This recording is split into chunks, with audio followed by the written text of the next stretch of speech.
2, 1, and we are live.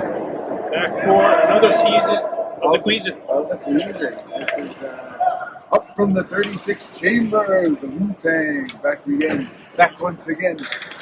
So, how's it been, Greg? Easy back in? Easy back into hockey, as you know it.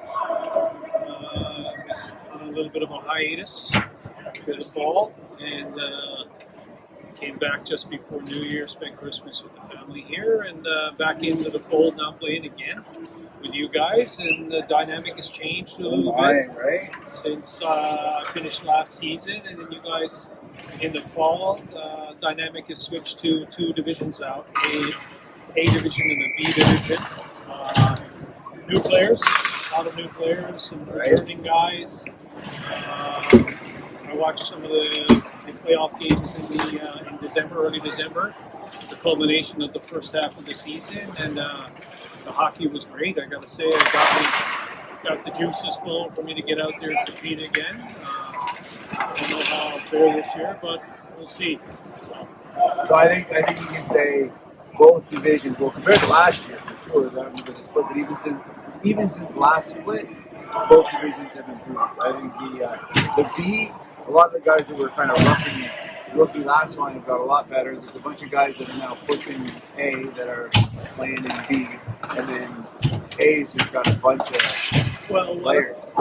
Inevitably, what ends up happening every fall, no matter what dynamic you have set forth in the league, whether it's one integrated division with all the levels playing, or if it's two divisions like we have this year, A, B, the fall season is always inevitably a feeling out process for new players, see who's playing, what their skill level is, kind of don't know how this guy's going to fit in. So it's kind of like the captains get the first look at the new guys, see how they're going to integrate into the league, and then they get a better educated opinion on how the draft goes for the winter season. So. And I think even this winter season, we had a bunch of guys show up out of the woodwork and come in.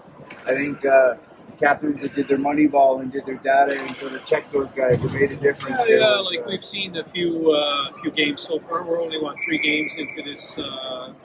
I think the boys are calling again the spring season. I always kind of favored calling winter, but I guess you call it whatever, the second half or whatever. But we're only basically 3 games into it for both all 7 teams, right? It's 8 teams now, correct? Yeah, because we have 4 expat teams in B, and the Catarorix national team is now back in the fold. So they're the 5th team now competing in B. So that grows by one team, and we have our 3 expat teams in A division. So we'll see how it goes. Right now, I think people are just trying to see feeling out process for all the captains, all the new guys, and see who drives with who and where so-and-so may fit, and see how the season progresses. There's still trade window is still open, or it's closing quick, so there's still maybe some trades. We used to affectionately know it as let the horse trading begin. The horse trading, that was kind of classic. I mean, in the days gone by, I've been over doing these drafts for almost 20 years now. I've been here playing this game, and for the most part, we've had those drafts, and we're lucky enough to be able to do it usually twice a year. It's a highlight of the night twice a year, almost like for hockey guys. It's almost like I'd equate it to Christmas Day. We have 2 of these, and it's a highlight of the year. It's a good social outlet for everybody, and get back into the swing of looking forward to a new season.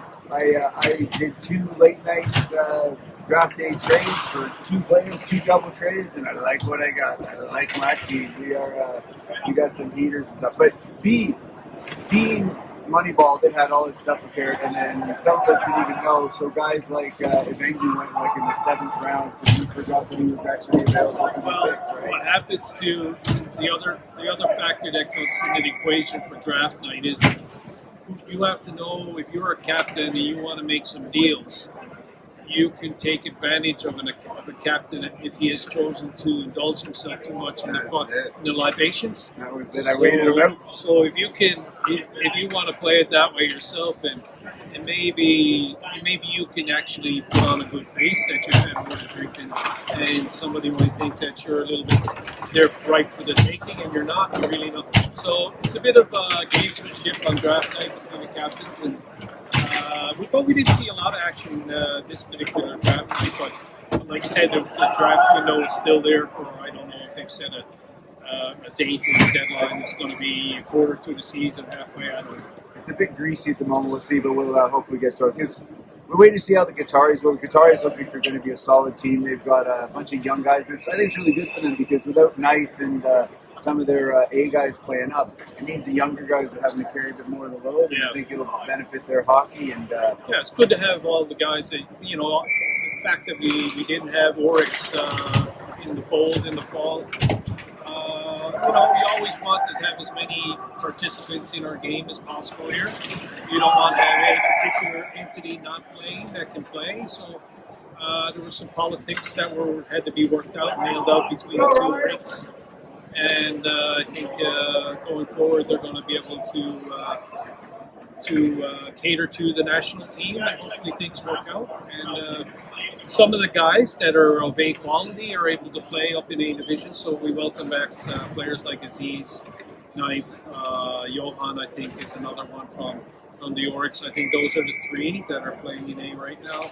And Liam, I think, was playing with the military, but Liam was afforded the luxury of playing with the A division in its inception. It's good. I think there's a healthy pressure on the upwards on the A now. There's a lot of guys that are bubbling and thinking about trying to play.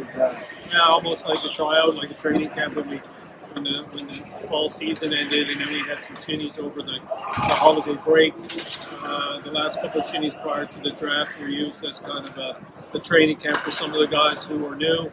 Some of the guys who played in B and thought that they would be on the bubble to be drafted in the A division, so they were trying to show their stuff in the few shinnies that we had before the draft to see if the captains, they could turn some heads, and that's a good dynamic. And so hence going forward, I think we'll see more about what each team's strengths and weaknesses are in the next few games.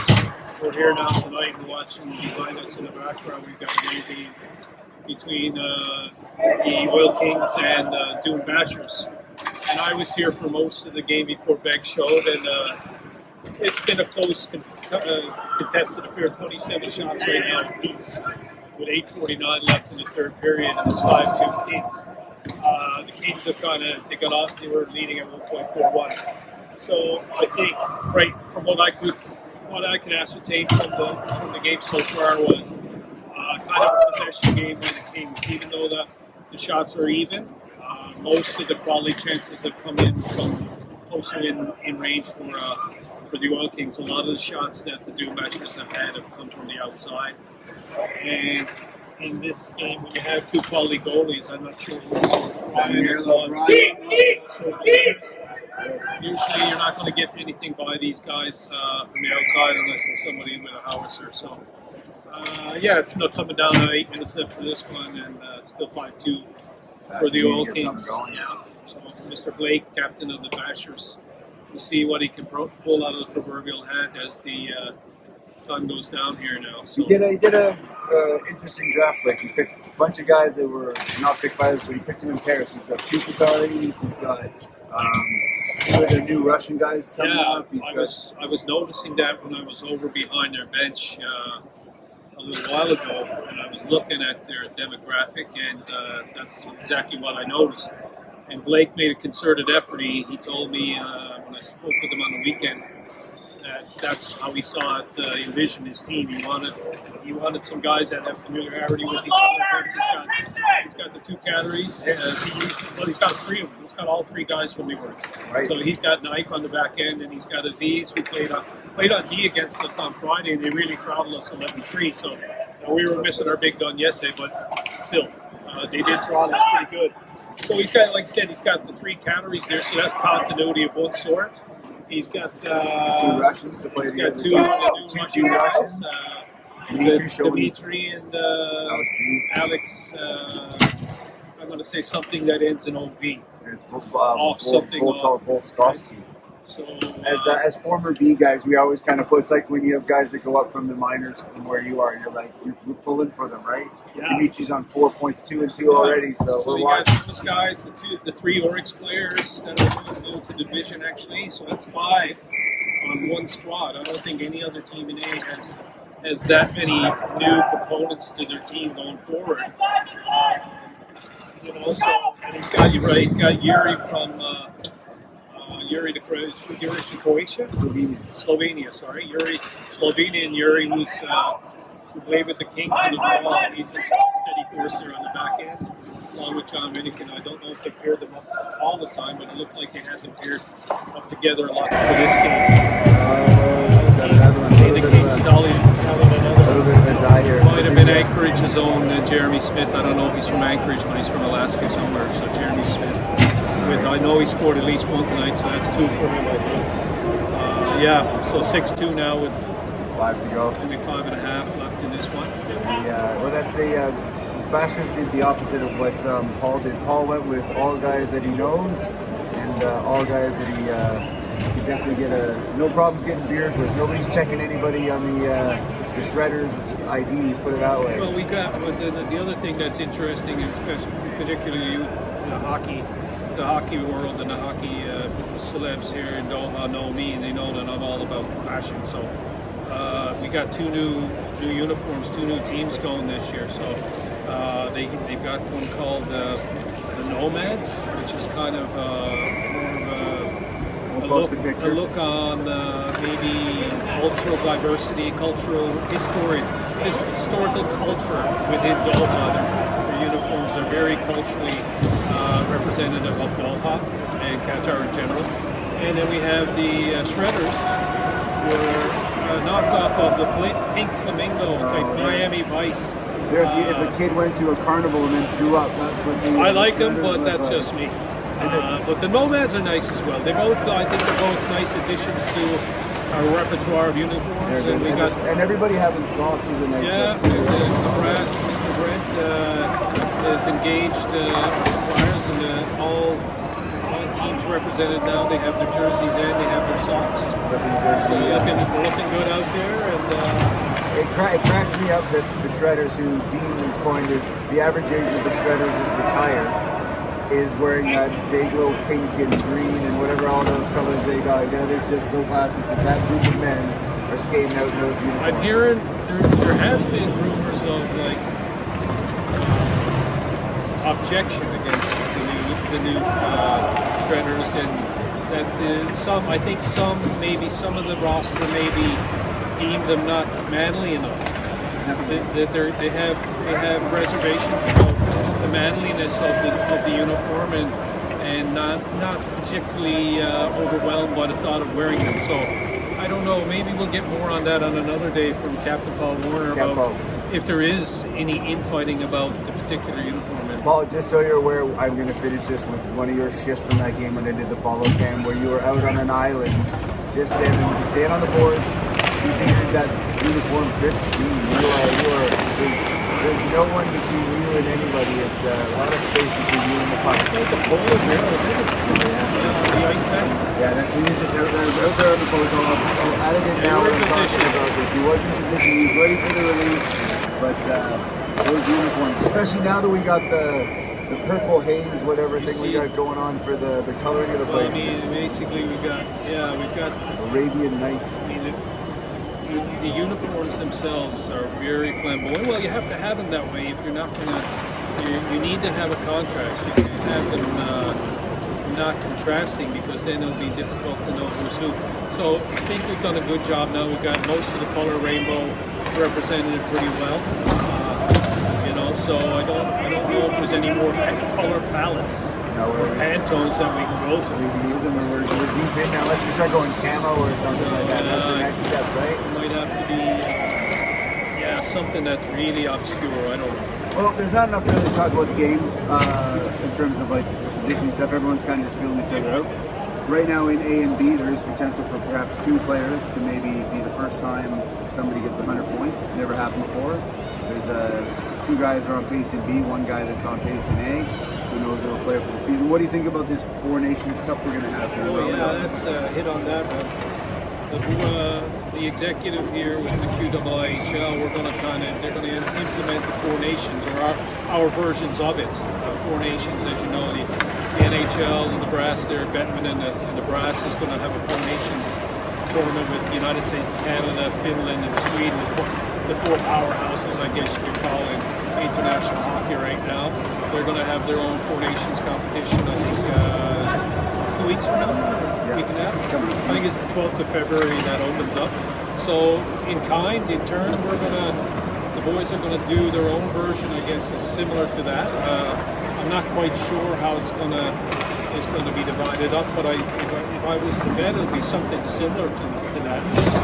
We have a demographic of the United States. That is U.S. East and West Canada, maybe. Yeah, no, I think we might have to go with 2 Canadian squads. I'm hearing that might be the case.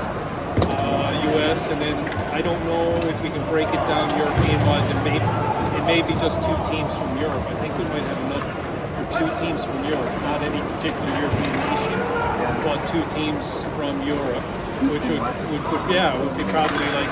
There's a lot of Finnish guys in our league, some Swedes, there's some Russians, there's some Czechs, so it'll be comprised of some kind of Englishman. So other than that though, there's I don't know if we can go with any other nations. It'll probably be more like a continental type thing. So 3 Swiss now. So we've got plenty of talent pool to choose from when it comes to that. And I'm hearing rumblings that even American School of Doha ISD, they're vying for their own entry into this tournament. Oh, really? Yes. Yes. So it might be somewhat, not necessarily all the nations, but they may have their own, school team. So if they do that, we'll see. Take a long, hard look at Blythe. Blythe and ASD may have to be. I still think we need to have that game. Blythe versus ASD Hockey Night in Doha. Get the teachers out there. I'd put us up with these. All right. Well, I gotta go. Derek's going to sign off, and we're going to just give you the end result here. Jeff, the game is 7-2. Do you need that stick? No, I'm just going to take a picture of it. Okay. Can I have it for a wee and for Shitty for at the school? So the Kings took care of business. They're now 3-0 with a 7-2 victory over Doom Bashers. We'll sign off for now. What does that leave? That's Kings firmly in first. Kings are 3-0. Doom Bashers are in second place. They're 1-2, and we're in the cellar dwellers. The Ice Cats at 0-2 right now. The big game was there. I watched most of it. The eyes were down the back there. All right. Until the next time. Anthony Jameson, stalwart with the Oil Kings, came in. Maybe we'll get him back there if he wants to. Have to do another interview. Another time. The legend. So I mean, now in next game is a B division game. Nomads versus Nomads versus the Surfers. First place Surfers against the third place Nomads. The Surfers have looked really good in their first 2 games. I think they have outscored the opponents 13-1. And although the Heat haven't been scored on yet, we're 2-0 with the Heat are just on their heels, and we have the Nomads and the Oryx, the national team, and who's the 15? Did I not mention? Shredders already talked about their Miami Vice pink and blue and black flamingo type style jerseys. Captain Warner says he might, when everybody has a team, their team music, their theme music when they come take to the ice. So I think Paul Warner might be looking at getting copyrights to Jan Hammer's Miami Vice theme. So that's nice. They have to show up one day in the linen suits with the teal shirts. Get somebody driving up in Crockett's white Testarossa. Awesome. All right, buddy. All right. Keep your head up and stick on the ice.